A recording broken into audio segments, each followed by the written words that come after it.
დღეს თვისობრივად სახეშეცვლილი პროგრამა, თვისობრივად სახეშეცვლილი დაფინანსების სტრუქტურა იყო წარმოდგენილი, რაც პირველ რიგში ითვალისწინებს კიდევ უფრო მეტ ეფექტურობას სოფლის მეურნეობის, კიდევ უფრო მეტ შესაძლებლობებს ფერმერებისთვის და კიდევ უფრო მეტ შესაძლებლობას გაიზარდოს საქართველოს აგროსასურსათო პროდუქციის როგორც წარმოება, ასევე გაუჩნდეს საექსპორტო პოტენციალი, იყოს კიდევ უფრო მეტად კონკურენტუნარიანი ქართული წარმოებული პროდუქცია, რადგან ეფექტურობა ფაქტობრივად პირდაპირ ხელს უწყობს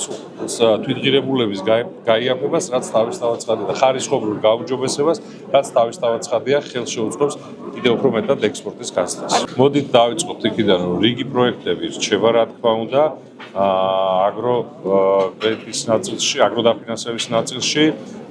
სისტემურად კიდევ ერთხელ წარმოდგენილი, ანუ დაფინანსდება ერთიანი პროექტები და არა ცალკეული კომპონენტები, ანუ ამით ფერმერს უმარტივდება კიდევ უფრო მეტად ხელმისაწვდომობა პროგრამებზე, არ მოუწევს სადიდაოდ სხვადასხვა კომპონენტებზე ცალ-ცალკე პროექტების წერა და ცალ-ცალკე დაფინანსების წყაროების მოძიება, ეს იქნება ერთიანი პროექტის ნაწილი. აგრეთვე ძალიან მნიშვნელოვანი არის ფერმერთა რეესტრის შექმნა, რაც შესაძლებლობას მოგცევს კიდევ უფრო ზუსტი ინფორმაცია გქონდეს რეალურ დროში ფერმერებთან მიმართებით, მათ მიერ